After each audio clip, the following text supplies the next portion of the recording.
So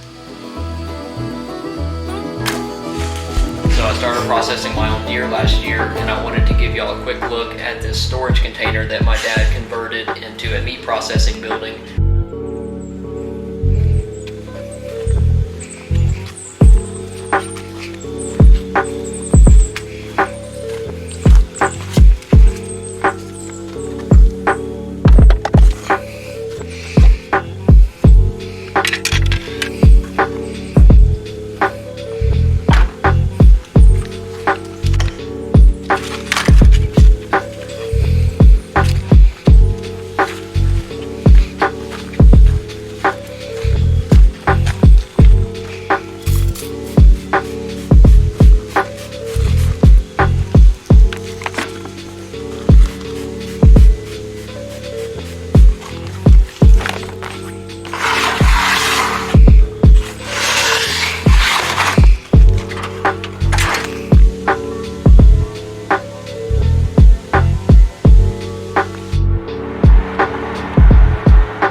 It's about 5:30 and I just got in and got set up.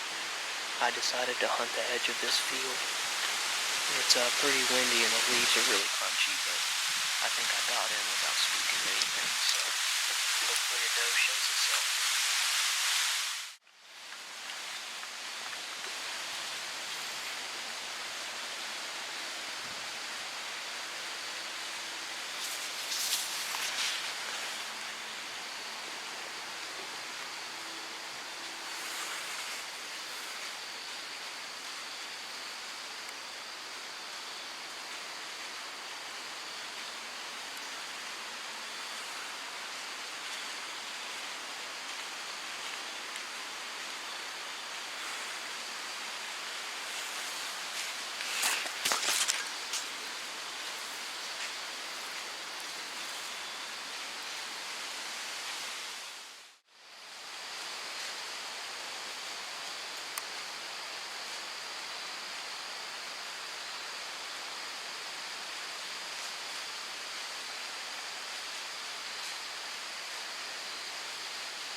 Well, that was pretty awesome.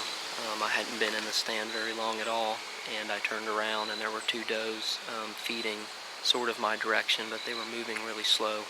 And then shortly thereafter, a group came up from behind them and walked by at about 35 yards, but they were walking at a pretty fast pace, and I didn't want to try that far of a shot, so after they moved on, the other two does followed suit, and they were walking more slow, so I think that's the farthest shot I've taken on a whitetail with a bow, but I think it was a pretty good shot, so should have a doe on the ground, and it was a nice successful evening in the tree stand.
Well, I climbed down and got everything packed up, and I've got several yearlings out here in the pasture behind me. I saw a few of them tonight, and it seems like this past spring we had a really good turkey hatch and record fawn numbers. So I don't know if that happened across the U.S. or if it was just in our area, but I've never seen so many fawns as I have this year, so that's a really good sign. I'm going to grab my arrow and follow the blood trail, even though I watched her fall. I like to see how my equipment is performing, so I'm going to grab my arrow and head down to the doe.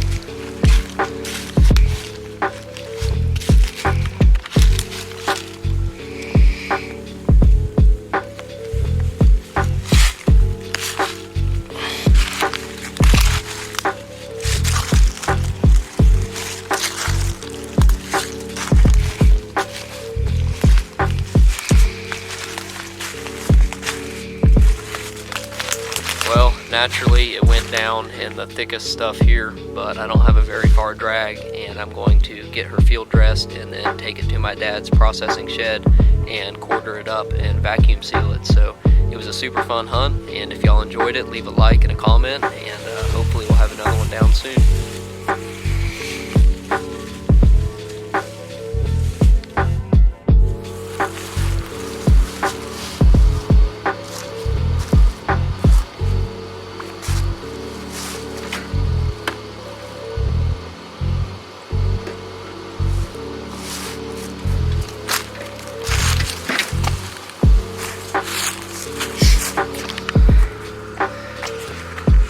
Well, I guess I have to load her again now.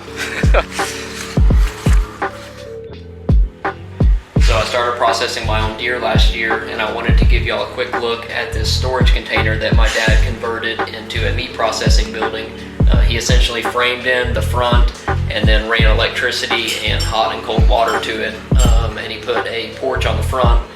That's where I clean and quarter the deer. And then on the inside we have freezers, a fridge where we will hang the deer if we process them the next day after quartering them.